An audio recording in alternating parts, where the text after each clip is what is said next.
The Christadelphians are not in support of particular political persuasions.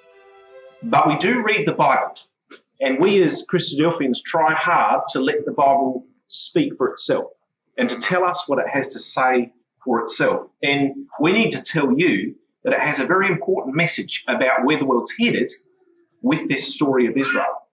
The focus of our world is actually on Israel. Is it often that you actually see a newspaper or a news broadcast without Israel in it over the last few years? It's become a very central point in our news, and we suggest to you that God is allowing this to be the case. In fact, making it to be the case so that people turn to the Bible and ask the questions. What does this mean? What are we being woken up to? What are we being alerted to? And our suggestion, as I hope to show tonight, is you're being alerted to where we're at in God's plan. He's got a plan for what he's doing with the earth, and he's partway through that plan, and we're about to start on a very dramatic and exciting new chapter of it, a very fearful new chapter in a way. And so let us show you, as a bit of an exploration of what the Bible has to say about this subject of Israel, for your information, so you can see where we're at. Is the alarm about to go off? Are things about to change drastically? First of all, the Jews themselves are an oddity and an amazing thing. The famous gentleman Mark Twain wrote this, and he marvelled at the Jews. He said, if statistics are right, the Jews consist but 1% of the human race. It suggests a nebulous, dim puff of stardust, lost in the blaze of the Milky Way. Properly, the Jew ought hardly to be heard of. But he is heard of, has always been heard of. He has made a marvellous fight in this world, in all ages, and had done it with his hands tied behind him. He could be vain of himself and be excused for it. He then goes through and he talks about history. He says, look, you've got these major world empires. He says, the Egyptian, the Babylonian, the Roman followed.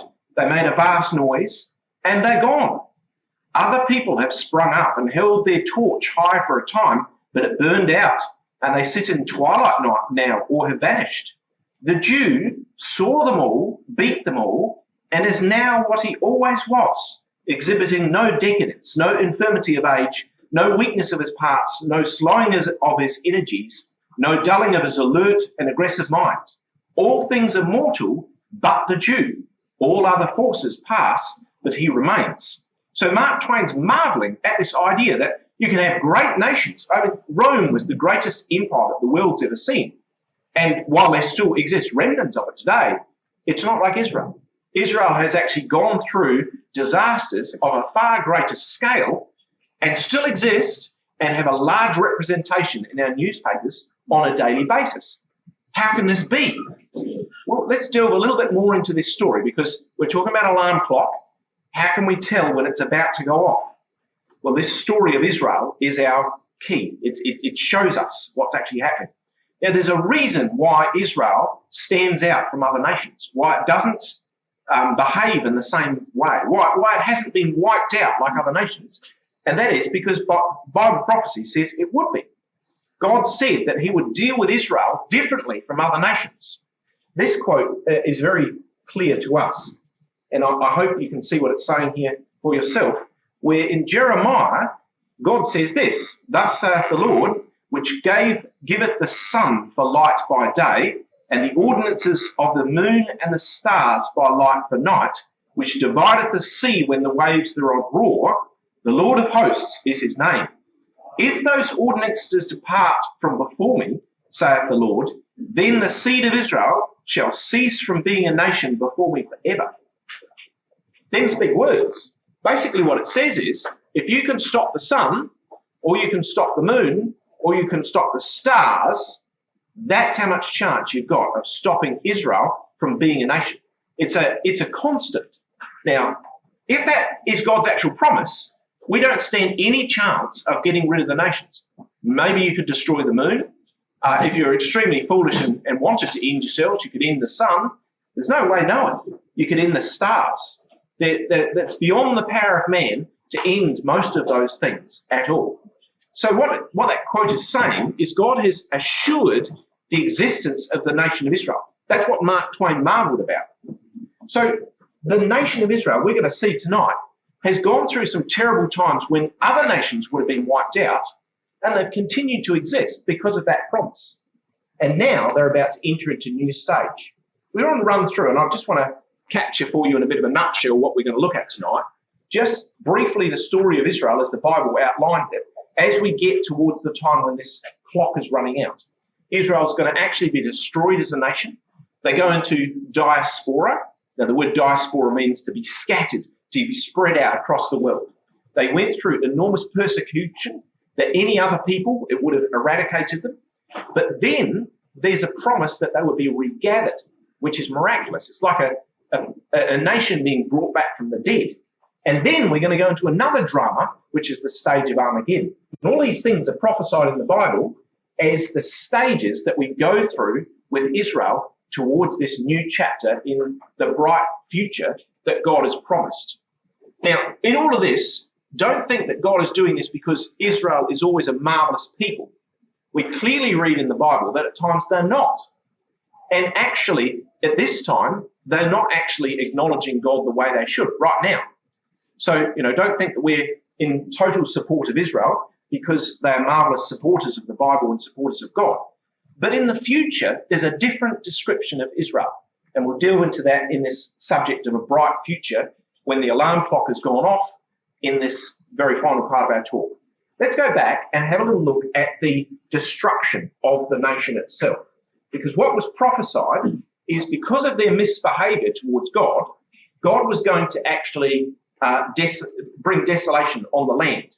And this is a quote from Leviticus. It's fascinating. Leviticus is hundreds of years ago, back in the Old Testament times, and God predicted and said, if you do this, these are the things that will happen. So these are very old prophecies. And it says here in Leviticus, and your enemy which dwelleth therein shall be astonished at it, and will scatter you among the heathen, and I will draw out the sword after you, and your land shall be desolate, and your cities waste. So as far back as one of the most earliest books in the Bible, there was descriptions of the nation being scattered to the four winds, to be scattered throughout the rest of the earth by their enemies. Now, the Jews thought that was ridiculous. And they built this place here. So that's just a depiction of the city of Jerusalem. And you can see over here, this particular platform, which is their Temple Mount, which they were most proud of. Took over one of the Herods over 40 years to build all of that there. And this particular temple that they built there, and this Temple Mount, the walls in here, used some of the largest stones ever used in human construction. And it was thought that that was completely impossible to overthrow because of the sheer size of those stones. So the Jews would have looked at this prophecy and they actually took pride in their temple because they saw that as not only a religious place for the gathering of their nation, but as a defense strategy. And we find in AD 70 that the Romans actually did attack that particular place, and the Jews just did that. They retreated into that temple area thinking that they would be safe. But the prophecy was that they would not be safe. In fact, when Jesus came, he tried to look for some good in the nation of Israel. And when he didn't find it, he gave a damning prediction against the particular nation itself. He said this. He said about this particular temple here. Now, as Jesus was going out of the temple courts and walking away, his disciples came to show him the temple building. And they said, do you see all these things? I tell you the truth, not one stone will be left on another, all will be torn down. We might have to turn some of these passages up if you have a Bible, but that one's in Matthew chapter 24. So the Romans, in AD 70, which is after the time of Christ had come and gone, actually came and invaded and attacked the city of Jerusalem. The Jews thought they'd be safe, and they locked the city walls. And when the Romans actually broke into the city, they retreated onto that Temple Mount, assuming they would be safe. And yet, the Romans actually broke into that Temple Mount and destroyed that temple. And then they took the Jewish nation, and in fulfillment of that prophecy, they scattered them across all the different nations of the world. They sent them out from that place through Europe, as we'll see in a moment. But you do notice in that quote that it says it's quite specific about the stones, which is epic because those stones, as we said, are some of the largest in human construction, and it says not one stone will be left upon another.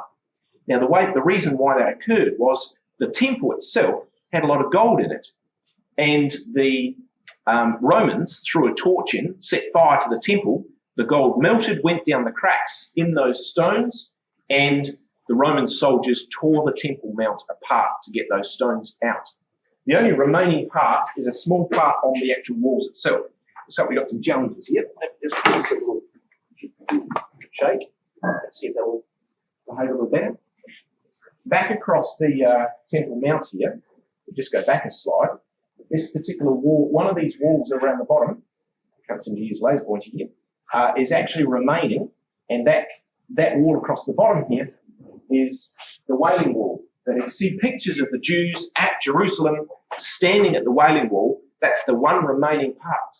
But it's not actually part of the temple itself. The prophecy that the stones of the temple will be thrown down is simply the retaining wall on the edge of that is about all that remained. They destroyed the entire area except for this small section of that retaining wall there that the Jews have to show that it still exists. So to move some of those stones was an epic feat. The Jews were then scattered throughout the rest of the world. They didn't stay there. The Romans wouldn't let them stay in the land. They sowed the city of Jerusalem with salt so that no one would ever come back and take that place over, and they turned it over to the locals a bit later. But the Jews themselves were scattered out across the Roman Empire. Now, normally what would happen is this strategy would mean that your nation never got back together. This was a very strategy that had been used by different invading nations in the past. The Assyrians were particularly good at it. They would mix nations together until they're multicultural and scatter them across a particular region in order to make sure that they would never actually regain their footing as a nation again. Now, if that comes back there, or if you want to turn with me to Deuteronomy chapter 28, we'll see the promise that he made there about what it would be like when they're scattered. There it is, it's come on the screen. Deuteronomy 28, and thou shalt become an astonishment, a proverb, a byword among all nations, whither the Lord shall lead thee. The Lord shall scatter thee among all people, from one end of the earth unto the other, and among these nations shalt thou find no ease, neither shalt the sole of thy foot have rest, but the Lord shall give thee there a trembling heart, and failing of eyes, and sorrow of mind. I might just lift this up here and see if that works any better.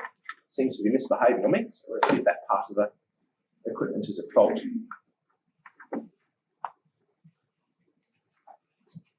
Now, when the Jews were scattered into the rest of the world, they were not appreciated or liked by other people. And I just want to run through just a couple of quotes which might surprise you about different attitudes towards the Jews in their time of diaspora when they were scattered. The Jews, says Augustine, famous Catholic, the Jews can never understand the scriptures and forever will bear the guilt of the death of Jesus. So that's Augustine's quote. He wasn't very pleased with the Jews, nor was the Pope a bit later. So 1237, Pope Innocent III says, the Jews are guilty of the crucifixion of Christ. It consigns them to perpetual servitude, and like Cain, they are to be wanderers and fugitives. The Jews will not dare to raise their necks, bowed under the yokes of perpetual slavery against the reverence of the Christian faith. So the popes were very determined to keep the Jews in a position of being under the thumb. They were not going to let them become anything more than slaves. And that was their intent through this whole diaspora era, when the Jews did not have a homeland, they did not have a national identity as such, they were scattered and mixed among all the other races, and they were treated like this. Here's Martin Luther. Set Jewish synagogues on fire for the honour of God. God will see we are Christians when we get rid of the Jews. Likewise, houses should be destroyed. They should be put in a stable. They are not heirs of the promises of God and deserve to die. Wow. Yes, Martin Luther, apparently. Go check it out yourself.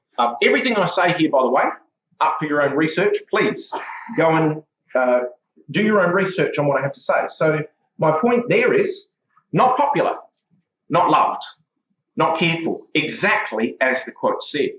How about this one? George Washington. It is much to be lamented that each state long ago has not hunted them down as pests to society and the greatest enemies we have to the happiness of America. George Washington about the Jews. Likewise, Benjamin Franklin. I fully agree with General Washington and that we must protect this young nation from the insidious influences and impenetration. The menace, gentlemen, is the Jews. So they were not liked in their diaspora. The question is, how do you come back from that? I mean, the nation has not only been scattered, but them as a nation, they're being denigrated across the world by all these different powerful people. Not only that, but they then suffered a string of persecutions. Remember the quote in Deuteronomy? It says, you will have sorrow in those times. You will have terrible times. And in their time away from home, they had the Islamic persecutions. So with the rise of Islam, the Jews were particular targets of the persecutions. There was Christian persecutions. So under the popes and people like Martin Luther, they were triggered to try and persecute them. The Europeans tried to be nice to them, and they tried a process called assimilation. And you can dig into the history books and find the assimilation attempts where they tried to merge the Jews into their country and get rid of their Jewishness so that they were no longer Jews, they were merged into another country. There was the age of the pogroms, which is quite a fearful and horrible piece of history, where the Russians and the Europeans persecuted the Jews that were living inside their country. And, of course, probably most famous is the Holocaust, where 6 million Jews were killed in Europe. You might say, well, there's other times when plenty more people were killed. Didn't Stalin kill tens of millions? And didn't, the Chinese kill tens of millions? Yes, but this was a deliberate attempt to wipe out a nation and its identity. This was a deliberate attempt to wipe it out. Now, it would have to be the most famous attempt to remove and erase a particular nation. Whatever we think of that idea of the Holocaust, there was definitely a feeling to try and erase the idea of Israel from the earth. How do you come back from that? I mean, your city's gone, you've been scattered across the whole world, the prophecies are against you, and everywhere you go, the Christians, the Muslims, the Europeans, even the Russians, you get as far away up as Russia, nobody loves you. Everybody wants to eradicate your identity from within their nation. And yet the promise of God is that that would only be a temporary thing. This is the amazing thing. Israel, the reason why Israel needs to be something that we pay attention to, and why God's put it here, is to wake people up, to wake the world up to the fact that God exists and he's working the impossible under our very noses. And the existence of the nation of Israel in your newspapers, you will not be able to get away from. You may leave this talk tonight and think, well, that was interesting, but I'd like to forget it. You won't be able to. You'll open your newspapers, you turn on your TV, and you'll see Israel, Israel, Israel. And the reason you'll see it is because God did this on purpose. This is an intentional thing that God's done to have this miraculous nation of Israel in our midst, that it can go through that much of humanity's attempts to wipe it out, and yet it's going to spring back to life. And the restoration of the nation of Israel is perhaps the greatest miracle of our time, and the alarm clock going off.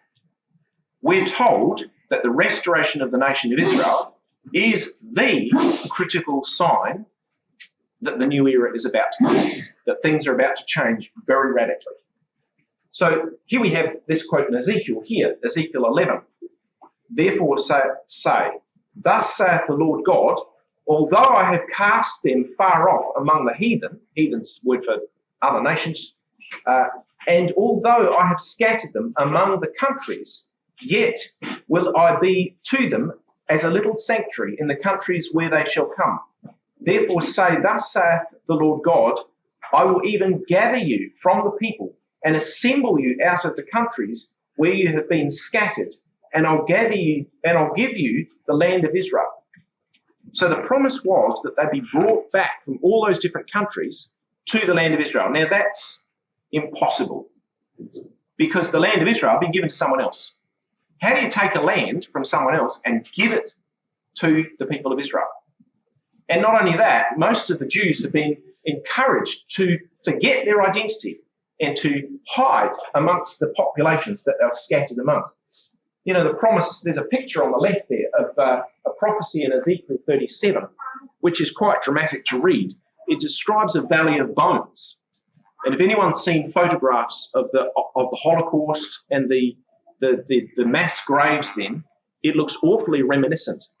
But the prophecy in Ezekiel 37 is quite bizarre. What it talks about is it says that these bodies will actually come back together. I'll read you a little segment out of verse 12 and verse 21.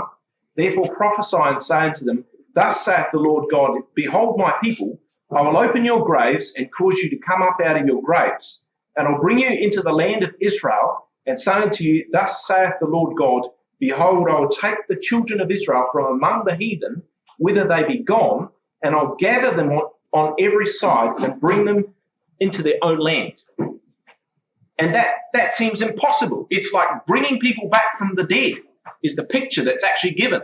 The little prophecies are a pictorial representation of something that's about to happen. And the story in Ezekiel 37 of these skeletons being clothed with skin and flesh, standing up as a great army, as if there are people that are dead coming back to life again. It's impossible. People don't come back to life, not from dry bones. And yet in this story they do, and it depicts what was going to happen at the end of the Holocaust and the restoration of the Jews back to the nation, back to their own land. Now, interestingly, I should have put a map of this, but when the world was deciding that there should be a homeland for Israel a little later, they couldn't figure out where to give, and they had all these different locations, including a segment of Australia was actually on offer, interestingly. But there were quite a number of them, because a movement started by this chap, Theodor Herzl, was to demand that the world recognise the Jews and give them a homeland. And this movement called Zionism took hold, and they decided that they would. Zionism demanded Zionism demands a publicly recognised and legally secured homeland in Palestine for the Jewish people. This platform is unchangeable. So Theodor Herzl, around, I think it's around 1890, he said that particular phrase, was a radical person who brought about change, and the change was to give the Jews a homeland that they could go to, and not any homeland, but their old homeland, the homeland of Israel. Now that was also ridiculous. The miracle of Israel being brought back to life was impossible enough, but to give them the land of Israel was ridiculous. It was surrounded by all the people who disliked Israel intensely. So all the different nations that were around that area were not friends of the Zionist hope. And yet, of all these different places around the world, it was settled on to give this particular land. The British stepped in, and this man called Rothschilds Rothschilds helped to achieve what's known as the Balfour Declaration, where the British government said His Majesty's government views with favour the establishment in Palestine of a national homeland for the Jewish people. And so there was a mandate put out by the British to support this idea and bring the Jews back and allow them to come back. If you read those stories of how they came back, those are miraculous as well. These were Holocaust survivors that came by any means possible, by boats which were completely not seaworthy half the time, and they came back in huge numbers from all across the world to a place that was pretty much desert and surrounded by enemy nations on every side. They tried to do the impossible. And so they were regathered back from all those places, just as the prophecies of God had said. And we're being told that that's in the prophecies as we go through it. We only have one night with you tonight, so apologies if I'm summarising to a great degree. But the prophecies about Israel go through and they describe this return of Israel as the key sign before Jesus Christ's return, and the dramatic change of world events which turns the world on its head so that Israel will become the head of all the nations and not the tail. So there's going to be a dramatic change with Israel. Israel themselves will not be as they are now. They will not be the same sort of arrogant, self-willed people that they sometimes come across as being, because there'll be a change of heart, we're told, in Israel as well. Sadly, we'd love to talk more to you on this, and perhaps you can consider this night to be a bit of a taste test, if you like, and we'd love to tell you more about all of this. But for now, let's keep going with the overview. So they came back from all different nations around the world, and they were opposed by other nations on every side. Their existence in the land of Israel seemed to be a ridiculous idea entirely. I put up here a list of the different wars that have been in the land of Israel, or involving the land of Israel, since their return and their being declared as a state in 1948. The nation of Israel was established in 1948, and when it was, they instantly went to war, as you can see, with 5 different nations from all different sides. Now, in those early days of the nation of Israel being returned to its land, they were enormously outnumbered. The only weapons they had in some cases were farm implements, farm rifles. And they were not equipped for the war that they actually were thrown into immediately. They didn't have any heavy artillery, any heavy weapons, and they were being attacked by better equipped armies on all sides. And yet, who was attacked? Israel. Who won? Israel. So they were promised that they would come back and be regathered into that nation, and God would give them that land. And so impossibly they won. And they won those first battles. And you can see there's battle after battle going on where all the different nations try to attack them from all different sides. There's a brief list of the different attacks that are going on, have gone on in wars until this one that started, that Israel Hamas one. And we don't know exactly who's finishing up winning that one, but it looks at the moment like Israel are about to finalise that particular war in Gaza. So you can see that all of those different conflicts, even though they're heavily outnumbered at first and outgunned at first, God had promised it. So if you read those stories about those particular wars, they're frankly miraculous. People don't win wars when you send out 1 tank against 40.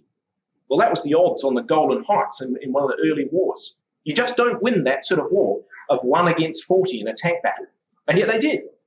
There were all sorts of situations like that through those wars, which we could talk about long into the night if you've got the time. And now we see Israel is still under pressure from all different sides, but there's a difference. Currently, they're being attacked on 6 different fronts. There's 6 different groups at the moment that are putting pressure and attacks on Israel on a regular basis, though perhaps this slide's a little old because Hamas attacked Israel a year ago. They're in not such a strong position to attack Israel at the moment. But these are the different places that are getting attacked from. And you would think that the existence of a nation would be severely stretched to its limits if you had attacks like this. I'll just show you the number of attacks in the last 365 days. Now, this particular statistic was done after the October 7 attacks. So last year, Hamas crossed the border and there was a massive slaughter of Israelis, largest in quite some time.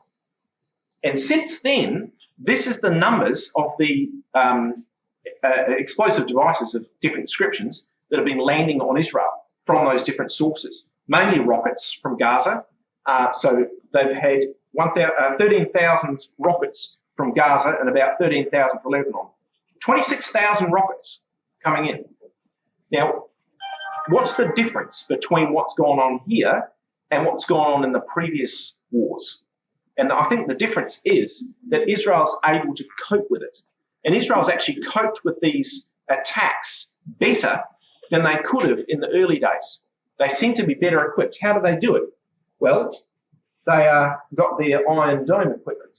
So they've got their anti-missile missiles that will actually do incredible things. They'll knock another missile out in the air. It's just clever science. So every time there's an attack from one of their enemy neighbours, Israel can actually respond. The Hamas missiles don't land, but the Israeli ones do. So there's the difference. Fun fact up there, which is probably not fun at all. In the past 6 weeks, Israel has eliminated more terrorists on the US most wanted list than the US has done in the last 20 years. So they're having enormous successes at present in the Middle East. Just a little bit of current events that are going on. We can see a difference in the way Israel's actually working. Back in the early days of their existence, it was a scrambling effort for the mere right to exist. They lost, as a percentage, more soldiers in some of those early wars than Europe did in the Second World War. As a per head population, the losses were intense on the Jewish side. But now there's a different story. They seem to be coping with it quite dramatically. You know, Iran sends in missiles, they kill a donkey and one Palestinian. Israel sends in missiles, and in the last 24 hours, they appear to have knocked out all of their air defense systems, all their S-300 and S-400 missile systems that Iran have got in Russia, and potentially crippled some of their ability to send missiles that can reach Israel. So they're quite capable of doing that, which is technologically an amazing feat. They also dropped some bombs in, I think it was Lebanon and Syria area. One of those bombings that went on in the north of them in the last 24 hours or so, they dropped such a large amount of ordnances that it measured 4.9 on the Richter scale on a local earthquake monitor. So they're seriously doing some damage to their enemies at this time and putting their enemies, our expression would be, back in their box. Now, we're not saying that the Jews, we're in favour of the Jews and their behaviour, but you can see a difference in the way the Jews are existing now. The Jews existed in a way which was very tenuous to start with in their hold on Israel, and now it's different. Now, this fulfills Bible prophecy as well. The massive chapter where it talks about the change of world events is Ezekiel 38. It talks about another war in Israel that's about to come. Ezekiel 38 describes a war, and this war will involve all nations. All nations will be involved, and this is why you need to know. This is why you need to be here tonight. You need to be warned and prepared. Bible prophecy is not something we suggest can be taken lightly if these things are true, because this war will affect you and your families. It will affect Australia. All nations will be involved in this particular conflict. And this is what the prophecies say is to happen next. When Israel reaches a point where it's dealing differently with its neighbours, then these events of Ezekiel 38 are about to occur. So Ezekiel 38 is a chapter well known, a prophecy well known to Christadelphians. We do lectures just on that subject. We'd love you to come along to one. But I'll briefly encapsulate what it describes. It describes a set of nations coming to invade into Israel. But when they do come, the description of Israel is interesting. I've taken this from the ISV. One of the verses in Ezekiel 38, verse 11 says that the attitude of the nations going to invade Israel is this: I'm going to invade the land comprising of open country that is at rest, its people living confidently, all of whose inhabitants will be securely, with neither fortifications nor bars on their doors. Now, that hasn't existed in Israel in recent date. You would definitely need some sort of security system, and I would suggest that perhaps you still need, or many Jews would want to have bars and gates. But that verse describes something which perhaps is starting to occur in this last year or two, is that they are dwelling confidently. When they first entered the land of Israel and took their place in the land of Israel, their existence was tenuous. Now their existence is confidently. Perhaps it's not at the point of not having bars and gates, but even that might be debatable when you've got a missile system that means that nobody can land a hit. So are we at that stage? I can't tell you entirely, but I can tell you that Israel is reaching a new stage, which is that they are dwelling confidently. They are hammering their enemies in a way that we haven't necessarily seen before. So what does this chapter outline? Because this we need to know about. Well, this chapter outlines a new invasion of Israel from a much larger enemy. And Israel will initially lose this particular battle. Here it says in Zechariah chapter 14, another chapter describing this, "Behold, the day of the Lord cometh, and thy spoil shall be divided in the midst of thee." This is speaking of Israel. "And I will gather all nations against Jerusalem to battle, and the city shall be taken." Notice that, all nations. This will be another world war. That's what's being described here, and I'm sorry to break that news to you if you were unaware that the Bible had that prophesied, but you need to know. And the world war will involve the city being taken. And the description there is of the city of Jerusalem. "Then shall the Lord go forth and fight against those nations as he fought in the day of battle." Now that is something that the world has not seen before. That describes God himself going out or sending out by his power to fight in that day. "And his feet shall stand in that day upon the Mount of Olives, which is before Jerusalem on the east, and the Mount of Olives shall cleave in the midst thereof towards the east and towards the west, and there will be a very great valley." Now, that's not some prophecy that we can say, well, hypothetically, it's about something else. It's very specific. Feet, mountain, splitting of mountain. It's very specific language, and it describes God's representative coming to the Mount of Olives, which is a known location outside Jerusalem, and a great upheaval, which causes a valley to be formed in that particular day. So these are dramatic events that are going to involve all nations, and we need to know about them because that's when the alarm clock goes off. This is what the world needs to be to know is about to happen. Okay, let me go back to that Ezekiel 38, and I'll just tell you a little bit more about the build-up that we may or may not see before Christ returns. It says this, "Son of man, set thy face against Gog." Now, in this particular quote here, for the sake of time, I've inserted an explanation. I apologise for not giving you a more detailed explanation. Please give me the opportunity to do so, or come back and join the Christadelphians for a study on Ezekiel 38, because we can explain why these particular areas are listed as they are. Against Gog. Now, Gog describes a leader who is the one at the top of the land of Magog. My apologies for the spelling error. It is the Scythian territory. The chief prince of Rosh or Russia. Now, the words chief prince got translated into prince, when in actual fact, when you look at the actual wording there, it is a proper name, Ross.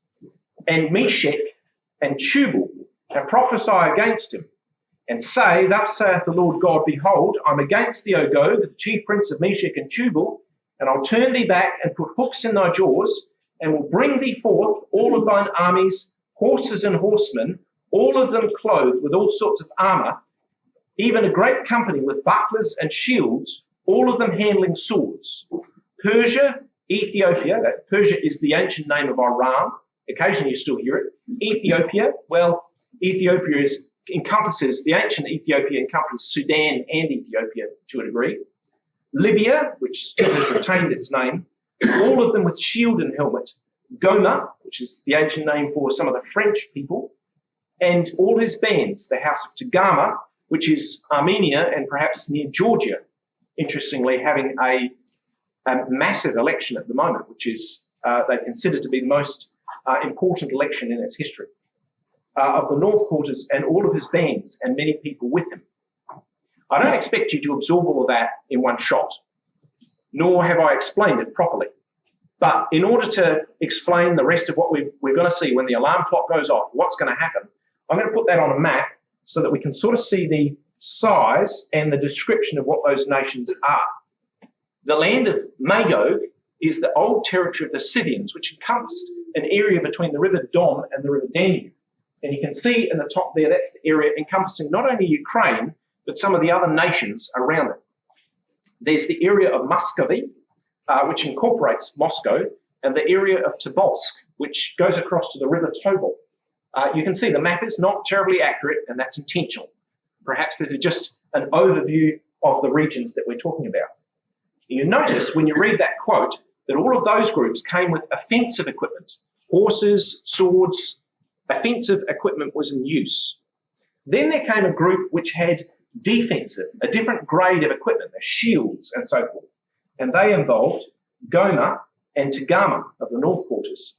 So those different regions here are involved, but on a different footing. They're involved in this invasion force, but involved in a different position. And also, there are some of the other nations here, which are Libya, Ethiopia, which incorporates perhaps some of the area of Sudan, and Persia, which we're hearing about in our news right now, is Iran. So these are the nations which that particular chapter says are going to come down and destroy the city of Jerusalem. They're going to take the nation of Israel and destroy the city of Jerusalem so that the Jews think that now it's all over. And they're going to invade into the Middle East and come against the land of Israel and gather against them when they dwell confidently. But as we said, in that day, that's the day that God will go forth and fight against those nations that are gathered against Jerusalem. Now, I'm sorry if you're threatened and upset by the idea of world war, so am I. It's a terrible thing. We're not wanting to glorify or tell you that that's going to be fantastic, because we know there's going to be terrible loss of life. But you came here tonight to hear about an alarm clock. This is what the alarm is. This is why you should be alarmed, because the world is about to go through a dramatic change. And if you don't understand Bible prophecy, you're going to start seeing these things playing out in the news more and more. Now, what do you do about it? Well, the news is not bad. The news is actually very good, because this drastic story, we're told Israel will be resurrected, as it were, to prove to us that we should pay attention to Israel. That's what it's for. Why should we pay attention to Israel? So that we're ready when this dramatic invasion comes, because we want to be doing the right thing when that occurs. And then the Bible then goes on to describe a new era, a much better era beyond that.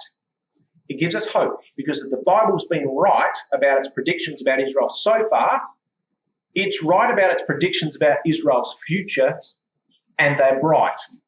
Once we get through this time frame when the alarm clock goes off and these terrible events are about to occur, beyond that is a better and brighter future, and it involves Israel. Israel will actually be set as one of the leaders. Now, there's this particular story which, again, Christadelphians will spend a whole night talking about, and we'd love to have you for one of those nights. We talk about Daniel chapter 2, which is a picture of all of the world major empires in order.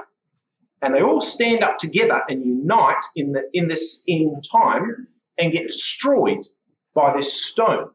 And the stone smashes that empire image, destroys it, grinds it to powder, and grows to fill the whole earth.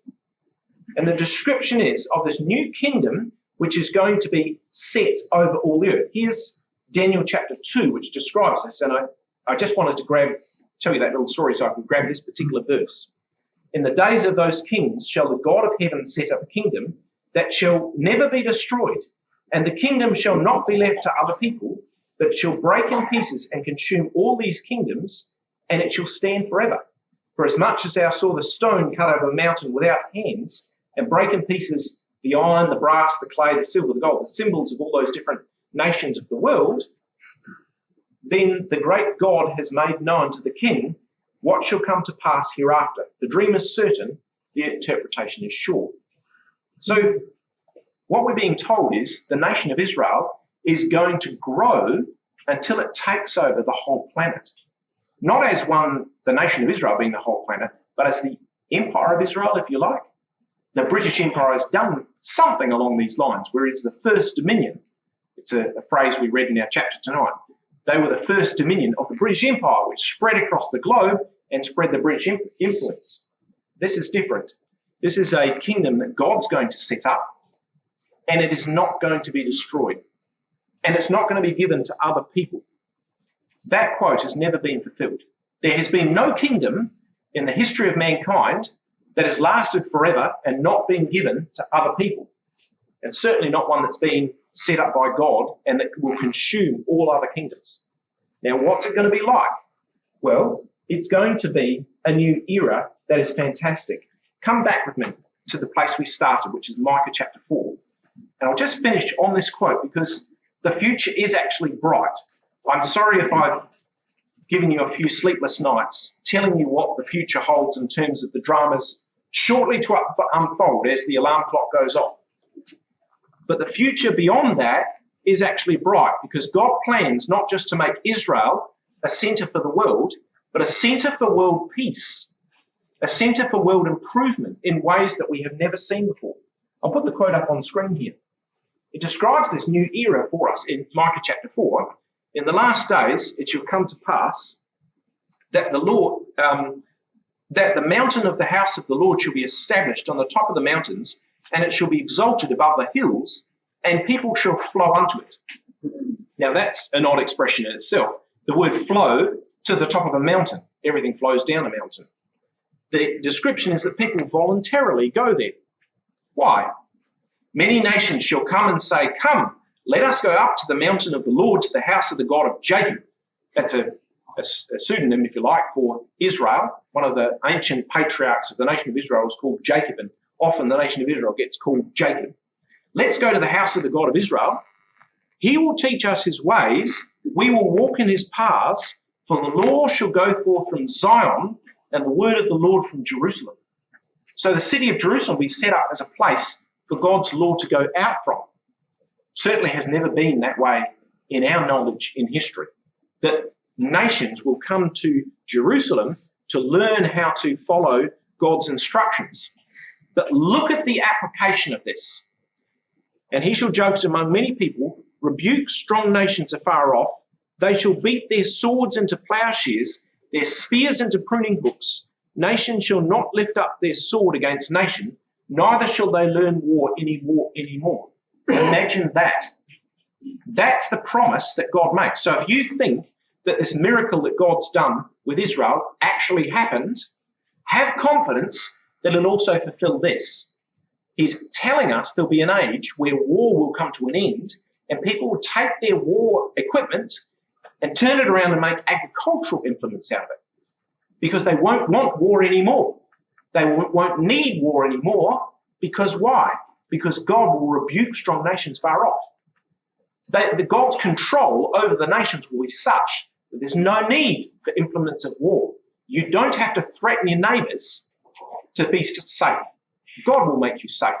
That's what it says there. Strong nations will be rebuked, and the average people will get back.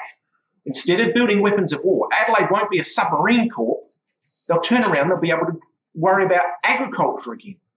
This is solving one of the key problems. If you think of one of the critical problems with the world, it is the fact that we are focusing so much money on weapons and war and so little on agriculture and caring for our actual people. Even that one verse tells you so much. But look at this next verse. And they shall sit every man under his own vine, under his vine and under his fig tree, and none shall make him afraid, for the mouth of the Lord of hosts has spoken it. So when God says this is how he wants people to be able to live, they will be able to live this way, that they can sit comfortably under their own vine and fig tree and nobody makes them afraid. You know, that's not the case in so many countries of this world. How many places in this world are there situations where people grow the food and can't afford to eat it because someone else owns it? It's endemic. There's so many places in the world where the poor people who live on the land, grow the food, have to send it out as exports. They can't even put the stuff in their mouth themselves. That's all going to change. Where if you grow it, you own it. If you sit under a fig tree you've planted, you own it. You know, these verses are very simple, but they describe a totally different world from the one that we live in. A world that we can't get back to by anything that the politicians are trying to do these days. There's no way back to this type of world now that the world has built itself into the massive economic system that it is now. So this is the picture we leave before you, friends. And we hope that this serves as a taste for you to actually dig further in your own understanding. What you need to do is you need to come to the Bible and ask this question: what do I need to do? Tonight's been a night for looking at the big picture. It's been looking at the alarm clock of Israel. You've been shown that God can do what he plans with the nation of Israel. He predicted it, he accomplished it. He brought them back from the dead, which is impossible, and brought them back to be a nation in their own land. It's impossible what he's done with Israel so far. And yet he's predicted further things in the future, dramatic things that will affect you and your family. The question is, what are you going to do so that you can find out where you need to be when that happens? How can you be assured that you'll be in the right place so that you can be part of that new world order when it comes? So friends, I hope you can see we're not, as Christadelphians, telling you what we think. We don't have some special inspiration. We're not gifted. We're not got some magic power. We just open this Bible that's available to every one of you. So I encourage you, everything that I've said tonight is open for dispute. Come and ask me. But the dispute context is, what does the Bible say? You want to go home, you want to compare anything? I'll give you my whole set of notes if you want. Go home and compare it with your Bible and ask yourself the question, is that what the Bible's saying? Don't listen to James Jolly. You listen to what the Bible has to say, because James Jolly isn't fantastically magically inspired, but this Bible is proving itself to be right day after day. And if those things are true, then I encourage you strongly to start your research into what the Bible has to say and what you have to do. We as Christadelphians, we feel that the Bible's been fantastic in our lives and has given us direction and guidance in what God wants us to do, and we would be only delighted to help you. We see that as what we're here for. So please reach out and come and ask us so that you can and your family can be in the right place when that alarm clock goes off and the world is drastically changed.